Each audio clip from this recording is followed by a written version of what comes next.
learning as they go, but certainly building up a lot of strength. They push towards maybe even top 4. They can continue rattling off wins. FOX on the other side at 4 and 7. Gonna need some wins. I mean, they're tied for 4th right now, so they are in that top 4 spot. They did it. They made the push. There's like 6 teams they in made top the 4 push. right now. All right, we'll see what happens in Chaps. Like, I'm getting trolled. Lavon and Crack is the first 2 bans from FOX. Thank you for your technical correction, Mr. Azael. Syndra is the final Fox ban. And there's Zach Caitlin with one more fun one to come for Envy.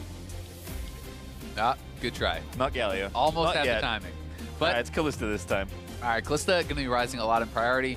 And I have really been enjoying the competitive landscape on 7-13, seeing every different team kind of having their own interpretation of the meta. I mean, we've seen Huhi extremely successful on Vel'Koz, but only really he brought it out. It got banned against him the next game. We've seen Shrimp playing a lot of Nunu. That's been very successful for him. There are some universal big picks, like the Kalista, like the Gnar. These sorts of champions are universally good, but I've been very interested to see everyone's different interpretations of what really is the best right now. Well, a lot of high-tier picks at least as we fly through this first phase. Elise, Tristana, and Taliyah, the first 2 picks for Fox. The answer was Thresh, Xayah for Envy with 1 more to go.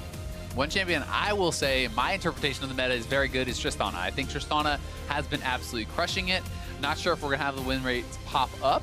But last I had thought it was near 80%. There have been some games played, so it could have shifted a bit. But I mean, the fact that this champion with quite a few games is that high of a win rate is ridiculous and is being very, very successful across the board. Can be abused in lane by strong bully laners such as the Thresh and perhaps even the Xayah, but if you can get through those lane phase, you can siege turrets incredibly well. Your mid game is actually pretty strong from ahead, and your late game is phenomenal. And Envy's bot lane, that calling card really has been just all-out aggression in so many situations. So banning Braum to kind of give themselves a better 2v2 lane on Thresh Xayah is already quite strong. Yeah, we could see them take away something like Tahm Kench as well if they're worried about that.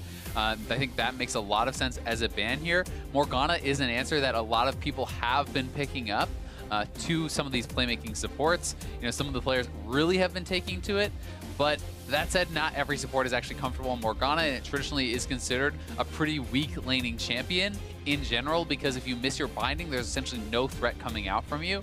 So not sure that they're going to want to go that route. Yeah, well, there was the Tahm ban for Envy, and LirA is getting targeted here with both Nidalee and Rek'Sai taken off the table. We'll see how Envy develop their draft, though.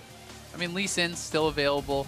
There are still a lot of tank jugglers as well. If you wanted to go that route, we could see things like the Sejuani, like the Maokai as well, and even the Nunu, but it's actually going to be Graves, and Graves is, I actually think, not really at a very strong point right now. No, this is just kind of the LirA special in a lot of ways. He's such an aggressive player, played quite a number of Graves games recently, despite the pretty big dip in power. You can see that ban rate's abysmal for a champion that was once dominating in recent splits of the LCS and globally as well. But Blitzcrank's actually the pick here for Gates, so going to mix it up and get a bit more aggressive with the robot in the bot lane. And now FOX going to finalize their top lane by the looks of things. Don't think it's going to be Teemo, but we'll see what Loop has got cooked up here for what looks to be a blind pick. Yeah, it is the second, well actually the third Graves pick this split for LirA, so he has brought it out a few times, but it really has kind of dropped off the map. Blitz is another answer that people have been actually using into these Thresh picks. You can actually put quite a bit of threat onto them, especially when you have a really strong early jungler, such as the Elise. Like, that is going to be a very powerful setup for the Elise, and it's going to make Thresh and Xayah play much more respectfully because of that. I also like, as a blind pick, the Gnar. I mean, there's really not a lot of good answers to it. There are some kind of counters, you could say, to it, things that work pretty well. J4 is one of them, but they're only actually like a counter or a good answer if you play aggressively, and that puts you in a very vulnerable position to the enemy jungler. So you now need LirA to be playing heavily around top lane if Seraph actually wants to play aggressive, which is the only way you beat Gnar. If you sit back, you get chipped out. I think so as well, and Jarvan, even when he's trying to convert on mini knight, genuinely needs jungle assistance anyway, so I think a lot of top lane 2v2 he could be expecting here, and LirA, he is at his best when he's able to take over the enemy jungle and just constantly apply pressure around the map. Graves is a champion that can do that, but his overall power level has dipped so much. But to LirA's credit, he has been able to find it work, and I think for me, it's just a sign of a player that really does just play one way and do it very well, and even if the pick's not as good, he's like, I don't care, I'm good at this, I'm going to do it. I definitely agree, and I definitely think he can make it work in this comp.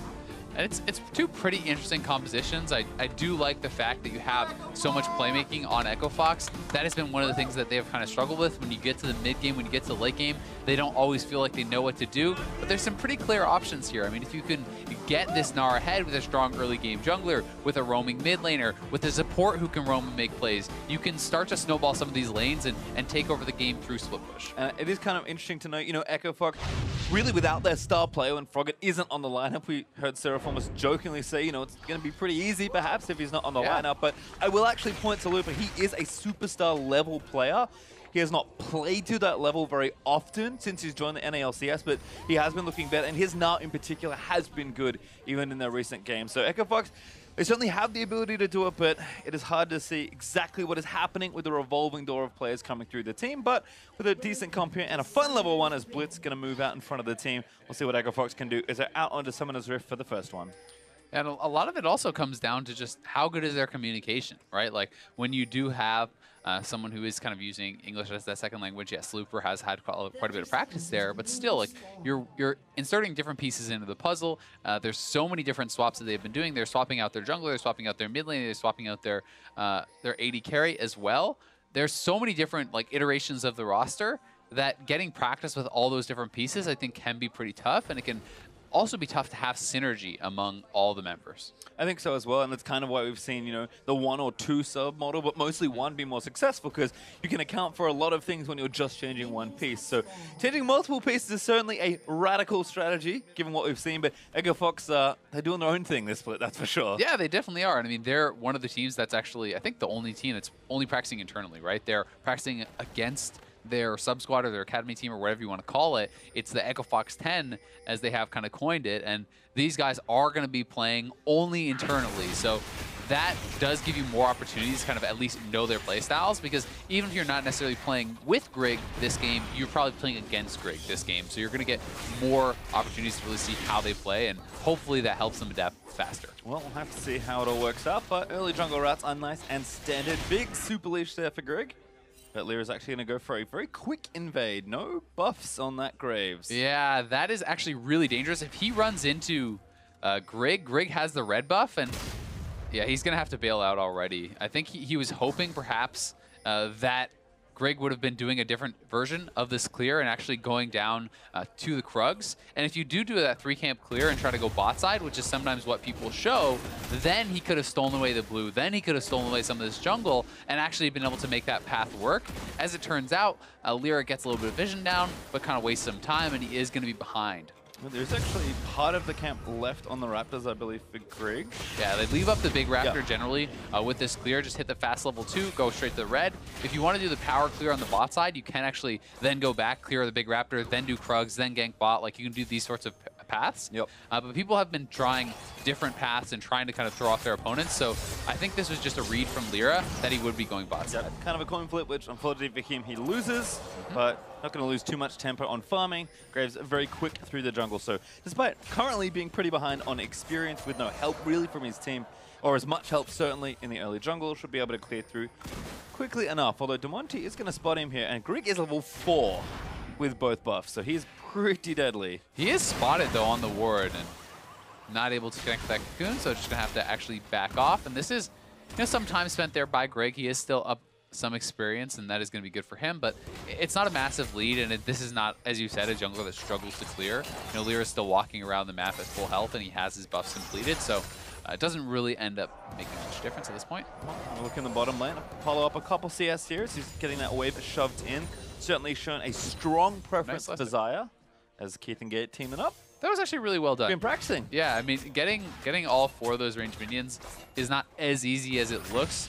You have to actually prep them very well because of the explosive shot. You know, the first explosive shot preps the second minion, but then it messes up the third minion and so on and so forth. So you have to have more and more autos being thrown in, and they actually did that quite well. Yeah, and this is certainly going to be a necessity for Echo Fox's duo here, because Apollo and Hakuho will just constantly apply pressure wherever they feel it's safe to do so, or even sometimes when it's unsafe. Good hook from Hakuho. Gonna land back into the smoke screen on top of LirA. Gate force survives, but LirA gonna chase. And now Apollo still whipping out feathers, but not enough for a kill. Summoner burnt by Gate, though. Yeah, nice lane gank. They actually get 2 summoners there. The heal comes out from Keith as well, and Flash being down on Blitz takes away so much of his threat in lane, you know, when he's posturing forward, knowing he doesn't have that summoner, means you don't have to respect what he can do nearly as much.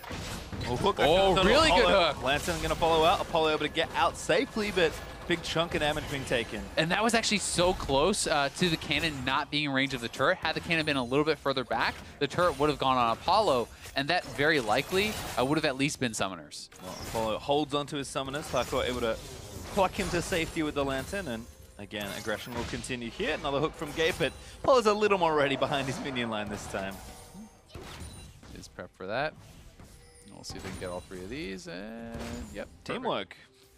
All right, like you said, it is a lot harder than you think. That was one of the oldest complaints about Tristana, is that it just feels tough to last hit when you pushed in, but players have gotten a significantly more practice since then as well. Have a check-in with nisqy in the mid lane. Looks like he's just comfortably farming. Taliyah pushes just about everybody in, but nisqy's already gone back, got his tier. Early landing items up for Damonte as well, so just going to be a fun battle. We'll see if Taliyah can leave this lane and get work done otherwise, because nisqy will be happy to just sit here 1v1 as long as nothing too crazy is happening. Yeah, exactly, and he actually has not been missing really much of the CS at all.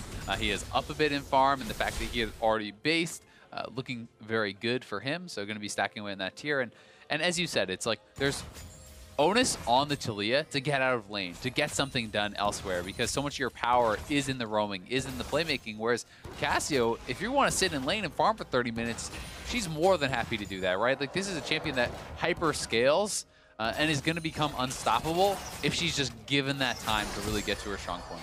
It's been a pretty even game so far as Hakuho finds a minion. Gate finds nothing, so hook's going a little wide there. I think we're going to have to see Envy try to shove this in and reset, because Apollo is out of mana, and that's where it starts to get, I think, a little bit more risky. You can see he's spending the last of his mana actually to push out that wave, and they want to go back to base. And we'll see if Gate's going to be able to get up there and interrupt them, but likely not. Yeah, it looks like Envy shows some respect and back very far up the lane to make sure they can recall safely. That's something I always like to see, and it's one of those little things, but sometimes players do get actually pretty lazy with the base, and if that gets delayed 1 or 2 times, it really can throw off your base timings a lot, because sometimes it can even mean you don't actually have the time to then base. You have to stay around or you'll lose too many minions. The minion waves will be in really bad spots. Because even with this base, this minion wave will reset and then kind of slow push to their opponents, because those minions being at the turret mean your own group up, and then will kind of stack and do more damage to the opposing minions faster. Hakuho gets a single creep as Apollo returns to the lane. Hakuho now going to roam around and start warding, but early Moby boots actually for this Thresh, so expect him to get significantly more active in this game. I'm expecting them to actually look for a play mid. We'll see if he does actually commit on that. If Taliyah shows, you can look to make that play. This is no cleanse on Taliyah. She has the Ghost Flash, so she'd have to be able to actually just dodge out on those skill shots, but going back to base, Thresh has been kind of missing for a while, so they are expecting this something maybe going on. Yeah, it looks like instead they'll just invade for vision as nisqy feels safe to shove out that last wave with Damonte backing off. Hakuho now going to return to this lane and continue laning 2v2. And Damonte being down almost 20 CS, I mean, he's going to pick up some of this, so it's not that bad. Certainly not where you want to be, though, in this matchup at 8 minutes. You are hoping that your push has kind of yielded you some sort of a farm advantage, but nisqy, I think, is playing this lane out very, very well. And we'll see if he can continue to do so. Yeah, got a second mana item now with that Catalyst, so will be Seraph's and Rod of Ages in some pairing together. Yeah, I mean, Damonte going for the early Sork boots, like, this is not a sit around and farm in lane build. This is a I will kill you build. Yep. We'll see if he's going to be able to actually get anything like that done, because if you're just sitting back and farming against someone who has a Catalyst and a tier, they're not going to run out of mana. You actually are, and that's part of the reason he's kind of down on farm here, is because he didn't go Lost Chapter or anything like that. He is going to be running out of mana and forced back to base much more often. Well, good little... Oh, nice cocoon. Great cocoon from Grig. Looper going to Gnar him into the wall. It could be first blood converted. Grig flashes over. He's going to try and grab it, but Seraph actually with a long flash around might save his own life. EQ's over the wall, back towards Cassio. And now LirA in onto Grig. He's actually now trapped between the rest of Envy. Another stun there as Looper about to run out of Mega. There's an ulti as LirA got first blood. Could be 2 here as Looper also going to go down. Mini now so squishy as Damonte. Far too late. Does get a counter kill, but is he going to try and fight Damonte there with the double buffs? There's no flash on nisqy. I mean, Damonte could have maybe kept going, but decides back off. Alrighty, well, kind of an interesting jungle collapse. Hakuho is actually up here as well, so trying to make the difference. So is Gate also, as they've just abandoned the bottom lane. Yeah, Echo Fox actually really, I felt like, kind of blew that in that 2v1. Grig hit the cocoon, Looper's going all in, and Grig is actually jungling. So if you watch the beginning of this play, picture this in a world where Grig actually goes immediately after Seraph. So Looper wants to go after him. Grig hits the cocoon, and then just goes in spider form, starts jungling. Like, now he goes over, right? Like, and look how little health Seraph had. If he had gone over immediately, 100% that is a dead J4. He actually used multiple auto attacks and abilities on the big Krug. So that should be a dead Seraph, a first blood, and then you walk out with your mid lane support. Instead, there's hesitation. He has to commit the flash to try to get a kill. Can't even do so, then doesn't have it to escape. And now they're in this situation where they give over first blood, they give over 2 kills and the advantage to their opponents. Yeah, and you said abilities, the one that is going to stick out is Spider Form Q, which if you're playing at home is of course an execute. So certainly not synchronized. When you talk about, you know, bringing in variables to a team, things not looking quite as together because they're not as experienced, that's a pretty clear example. Yeah, I mean, it's synergy, it's communication. Grig clearly just wanted to do some counter jungling and leave. Looper clearly thought they were going to kill him. And when you're not on the same page, that really can cost you a lot. All right, well, at least a trade kill there for Echo Fox is it's only 2-1 up for EnVy in kills. They're up not quite 1,000 gold. I'll lead though, so getting first blood gold is nice. And even though Seraph's a little bit behind, should play catch up here. He grabs a very big away. We'll see if Looper can get too much harassment done out of the turret, but Jarvan IV able to sweep that one out, and Seraph will make it about 10 between them. Yeah, it's certainly not by any means that, oh god, the game's over or anything. It's just one of those situations where you talk about how swinging the top lane can be. You know, if Gnar gets a couple kills there in first blood, all of a sudden for Jarvan, you can't all in, and then what do? You just get slammed under your turret, and that can be a really big part of the game. So we'll see if Damonte can actually get out to these side lanes, utilize the ultimate. Sitting at level 9 now, don't think we have actually seen the Weaver's Wall shown off just yet. Hasn't really been able to find an opportunity to go for those roams, but you want to see people like Blitz and like Taliyah are really trying to get out on the map and make some plays early. Well, see nisqy benefits a lot from the gold he just got. Rotovate is actually already completed now with a blue buff and level 10. Starting to take over this lane where, of course, Taliyah did have control of it early. Yeah, I mean, he's going to be really strong, like stacking up this Roa very, very fast. They're trying to make a play here on bot side. 4 members strong down here, and Keith is very far up. He's just accepted his death. He's trying to all in for a kill. Yeah, busted shot Hakuho gets exhausted though, so can't get that out of range. And Apollo's just going in for it. They're able to play clean up, and yeah, that's an easy one for EnVy. Yeah, smart of Keith to not actually use any summoners there. Maybe could have tried to force summoner out of Apollo, but didn't have the damage, and Damonte. Yeah, Seraph committing for this one. Might use a lot of his health bar, but it's a bait. No, Damonte able to get the kill and flashes out as Looper takes the turret. Seraph with a well-intended roam, but that did not work out. Well-intended is a good way to put it. Definitely wasn't intending to give over a kill and also the first turret, but Echo Fox really nicely done there. They do get some of those kills, and Damonte has invested heavily into combat power. You know, no lost chapter, he's sitting on a Fiendish Codex, and these Stork boots and blasting one instead. Getting another kill for himself, so very well played, survives, and the fact that Looper got solo gold on the first turret, these are very big things for Echo Fox. Yep, Ninja Tab and Black Cleaver actually completed for Looper, so Seraph is out of this 1v1 for the time being, as Grig also starting up the Rift turret on the top side. Looks like all that control Echo Fox have gotten on this half of the map will yield them an objective. Yeah, you always have to be really concerned about experience also. Being essentially more than a full level up right now is Looper, and that is very, very troublesome in that 1v1. We're going to have to see Seraph try to kind of hold on in the 1v1 or look to group and make plays, look to roam and make plays, which is what he was trying to do, you know, onto Damonte, but nisqy not there in time to actually follow up, and Seraph wasn't full health, so he couldn't really survive. Yeah, Looper though returning to that lane. Seraph just going to push the wave and leave. Knows that it's not really safe to be showing in a long lane versus Gnar for too long. But actually going back to mid lane. Exactly. This is what you want to do, right? If you cannot actually abuse or kill your lane opponent once you push in, strafing back and forth doesn't do anything. Go off the map. Threaten a roam towards mid lane. Even if you actually accomplish nothing, even if you just walk into darkness, they have to respect the fact that you could be coming. They have to play differently. It changes the mindset of your opponent. So these little roams are very intelligent and don't really cost you anything. No, minor teleport advantage for EnVy as well. So Seraph can also threaten that when he dips into the fog of war. But it looks like we'll see something brewing in the bot lane here. LirA is back for a visit. He went down recently. We'll see if Echo Fox's duo plays maybe a little bit more caution here in the bot lane. I think EnVy have already discovered that it's likely they know, so they're going to sweep out vision and look back towards mid. EnVy really do have a stronghold here in this bottom half of the map.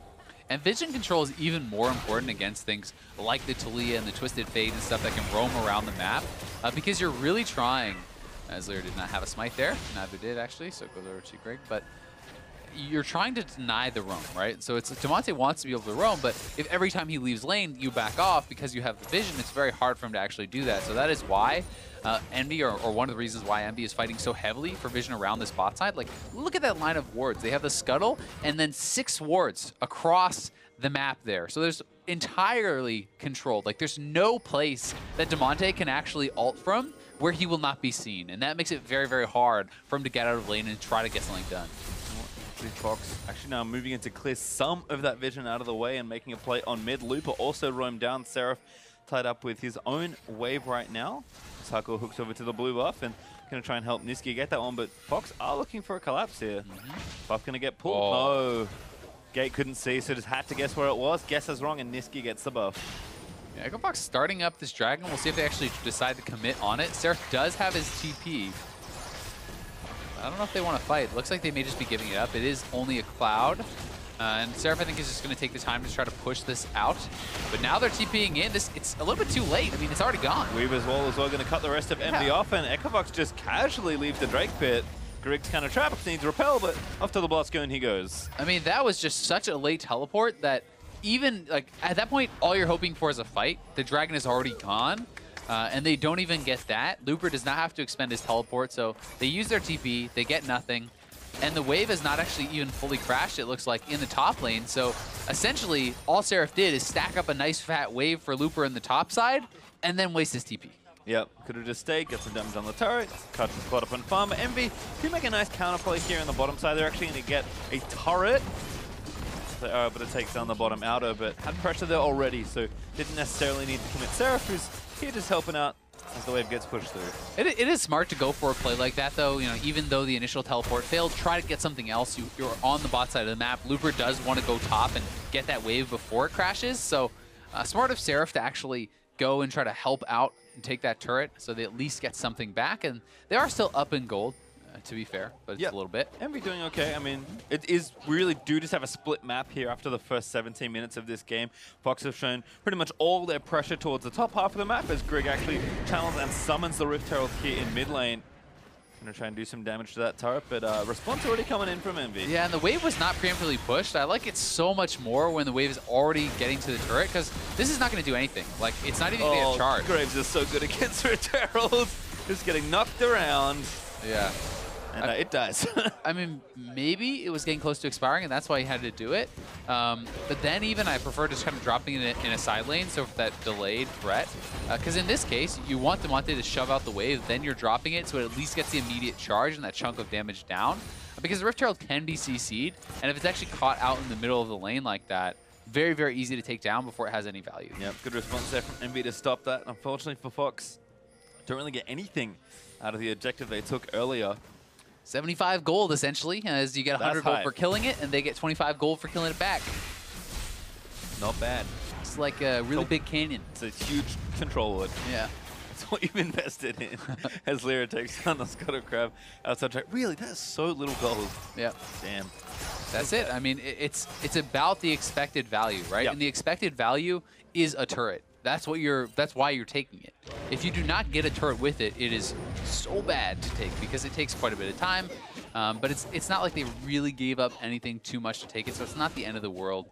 Certainly not what you're hoping to get, though. And Looper may be getting caught out here. He needs to avoid the ultimate. Oh, nisqy already burns the ult. Did actually just stay sideways, so dodges it as he flashes over the back of the Baron Pit to relative safety. Hakuho with a flash play. Hop over the wall. Blast cone on top. Looper gets out of there. And he's scot-free. Yeah, he had no business getting out of there, but the jump comes back right at the right time. You can see the smile on his face. He knows he's a little bit lucky to get out of there. Actually ends up costing EnVy 3 summoners for just his one and escapes, and now the Weaver's Wall coming in. EchoFox maybe trying to fight. Didn't even get the blue buff. That TP is like a mile away. Where's Looper TP? Charge up some rage by taking caps as someone dives in. It's Hakuho, but he's going down to Key. Looper still up. It was a long con. He's cutting them off. He knew they would win, and now they're retreating. Although I think Envy are going to be okay. Pretty long lane to get out of, though. There's no turret. I mean, they can keep chasing. Apollo forced to burn Featherstorm already. Damonte trying to find it. Flash hook from Gate's going to miss us. Seraph flag and drags out of the way. Looper still fighting. About to go Mega. Going to leap into the team, but Apollo wants to take him down. Looper, though, able to get himself a kill. And Echo Fox pick up 2. And nicely done for Echo Fox. Get a couple kills there. Really good use of the Weaver's Wall. And as funny as the teleport looked, it did work out. I mean, he TP'd halfway across the map from his team. Nice hook! Very nice, and that's a flash from LirA. You hate to see that happen. Herald is spawning.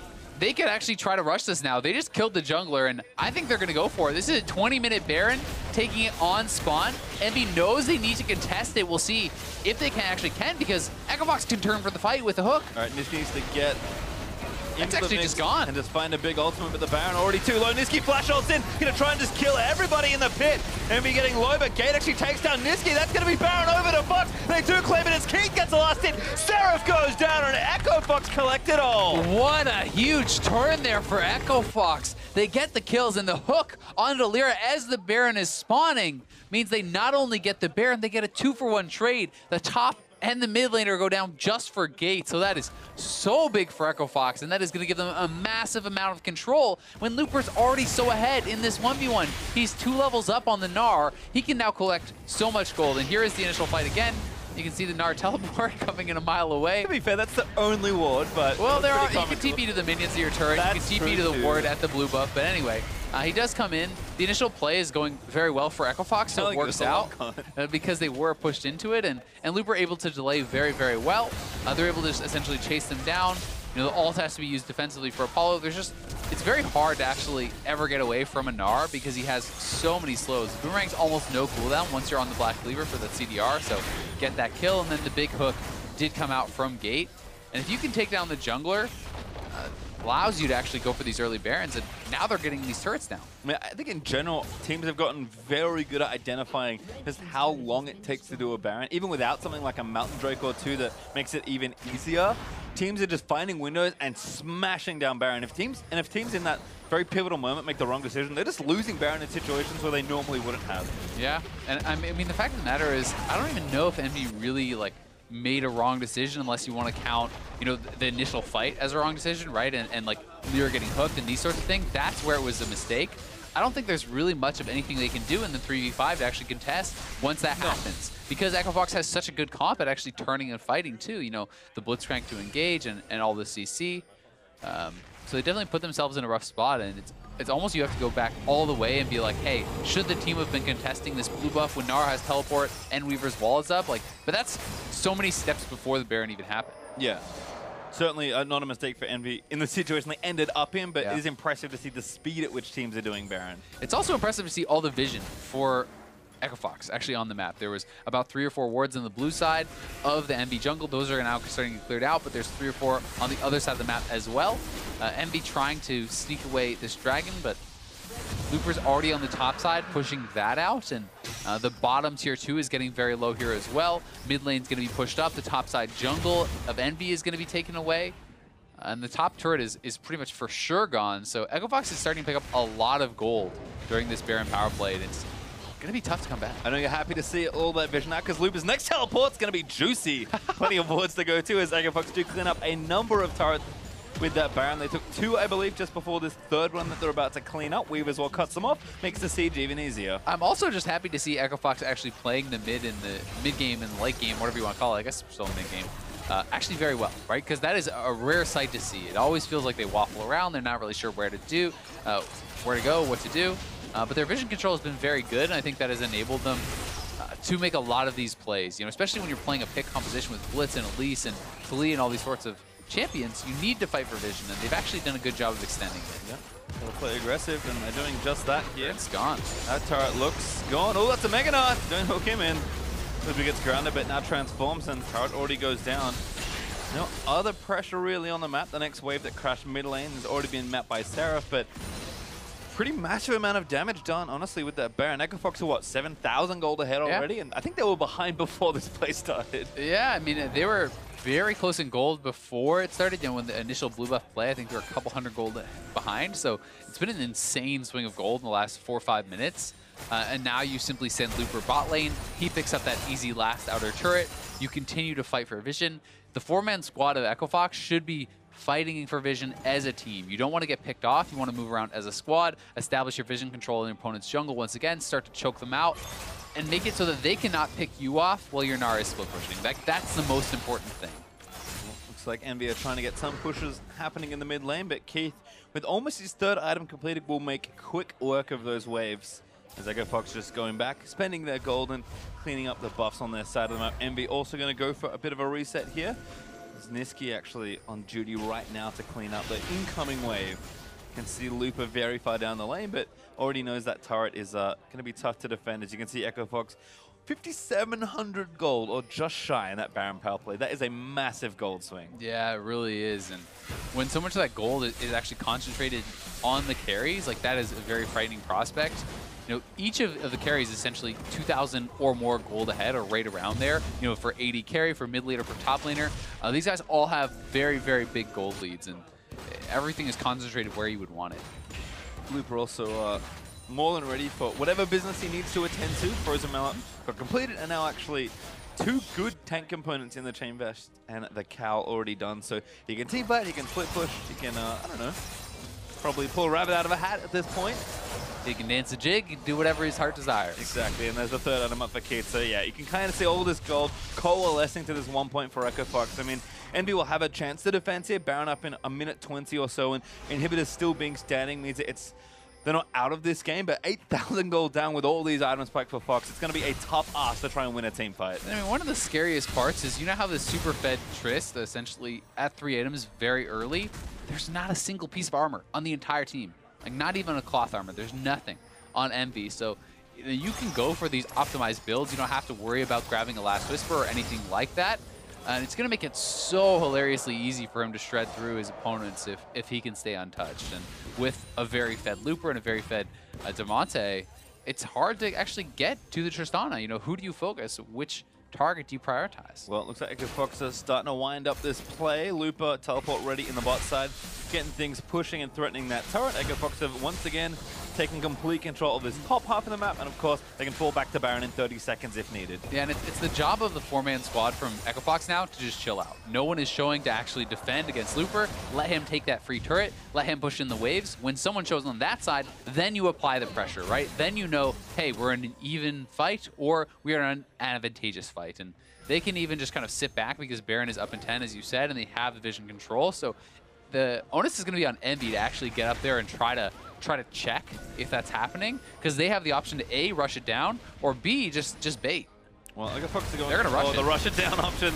They perfectly moved over just as it was spawning and started now. I mean, it's already at 50% health. It's already gone. Can barely see LirA just hanging out in the mid lane. Damonte is going to just cut them all off, and that'll make it trivially easy as Fox get their second Baron of this game. Yeah, you can see Envy knew there was no chance. They actually got the ward on the Baron, but they were too far away and it was already too low. So they just accept that it is already off the map. And Echo Fox already pushing top lane. Like, this is actually really good map movement from them, not actually going back to defend against Envy. They have the inside track on top side. LirA simply buffed up those minions, defended there. They're going to get a free inhibitor, and Envy is kind of caught with their pants down. I mean, the pace of play since Echo Fox took that one fight around their own blue buff has been breakneck for this team. Very impressive to see.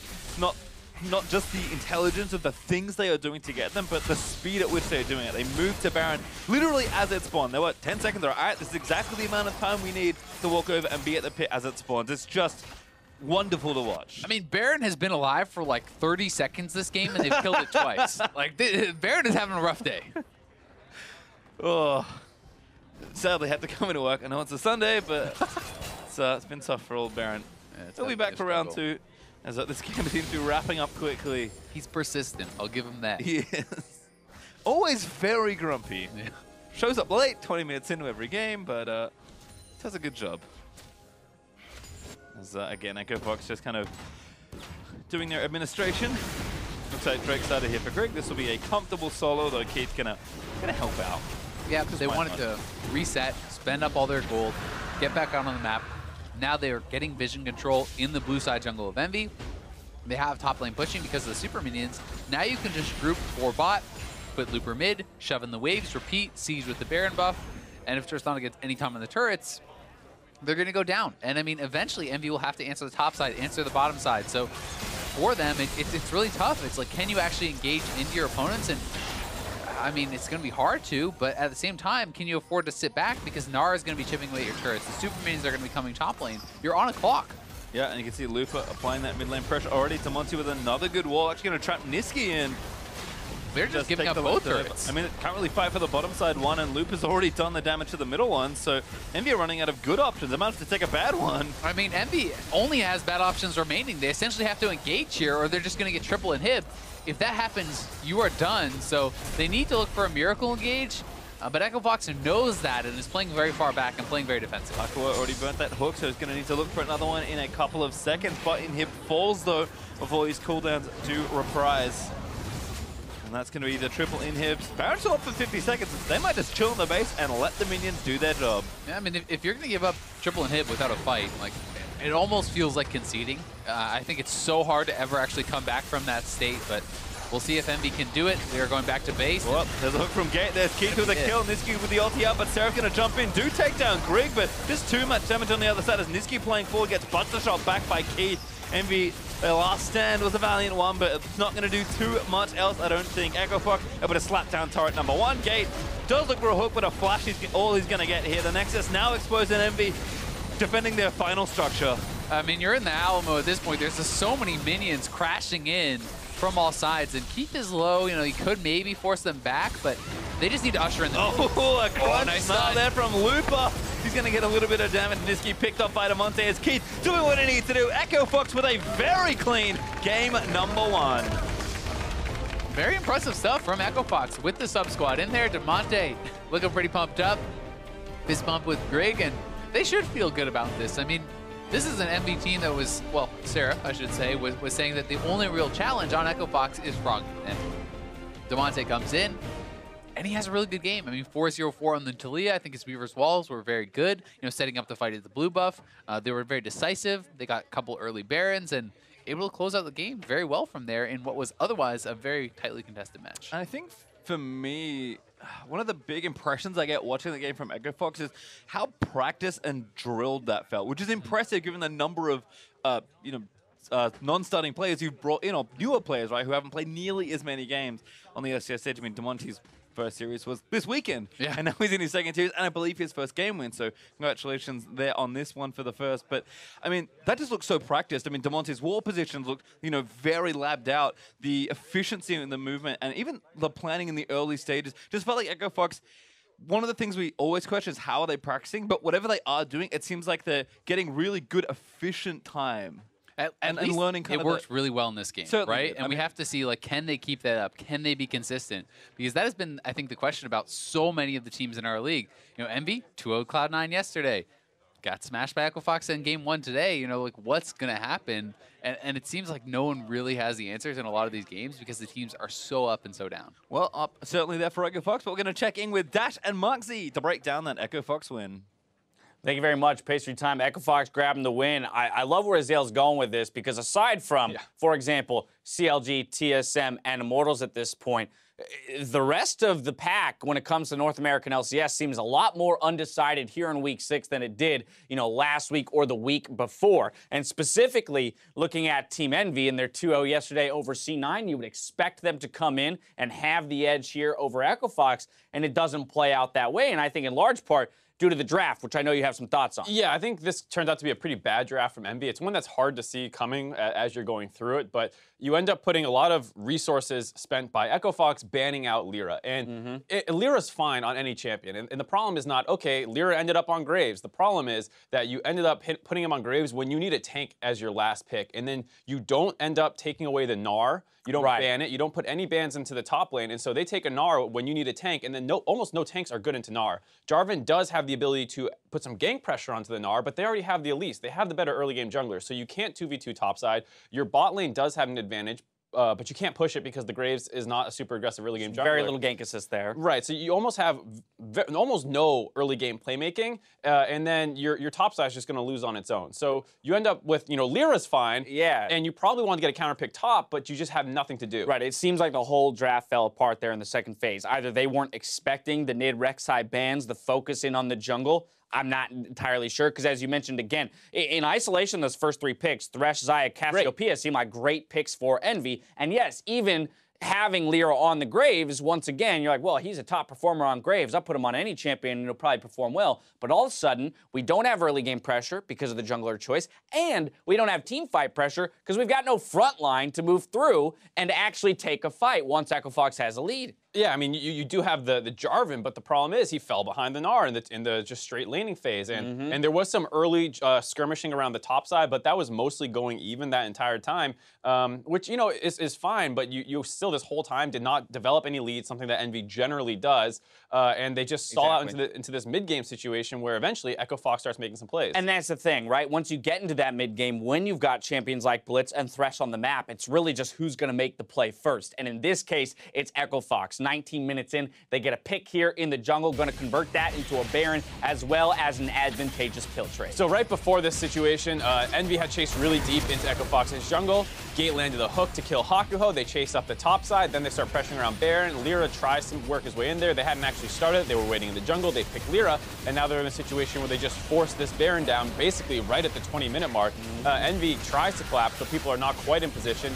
They start getting people low. They are able to finish Gate off, and it starts to get a little dicey. But this whole time, Damonte is untouched in the backside, helping clean people up. Looper eventually goes Mega. They get some CC, and you're still ultimately in a 3v5 situation. And there you see that gold Look how even that is until that exact moment. Yeah, it just explodes at that Baron buff. Exactly. So, hey, what we can say then is good on EchoFox, where typically they can be the target of a lot of criticism for how slowly they close games out, even with advantages.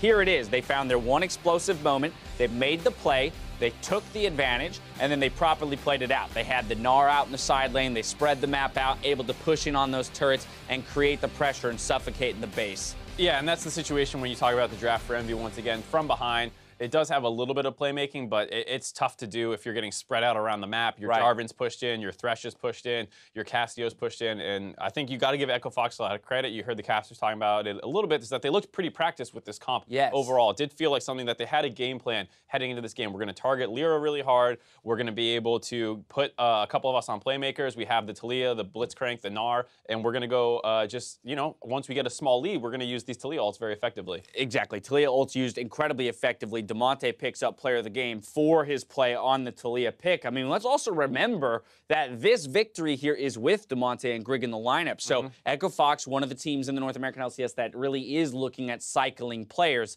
Again, whether they're trying to find the best 5 to sit on or trying to utilize them strategically, that's for them to know and us to speculate. But here we have Damonte, 4-0-4 showing here. He's stepping up as a mid laner here in the North American LCS, especially having to live in Froggen's shadow. Yeah, I feel like anytime that you substitute a star player out for someone like Damonte, who does not have that much recognition right now, it's the kind of thing where you think, all right, this guy is just going to get scrutinized and picked apart for anything he does wrong, but you can't say anything bad about him in this game. In the early game, he made a couple plays to keep EchoFox in it after LirA was actually starting to make a couple of his own plays, and then in the late game, he was able to execute exactly the Taliyah ults you want to see. We're on the topic, so I'll inform you. I saw your eyes go wide. That went very wide as I saw the information pop up on the screen here. Brandini, Acadian, and Mash, all 3 of them will be subbing in for EchoFox here going into game 2. So Grig out, Damonte remaining in, Brandini and Mash as well.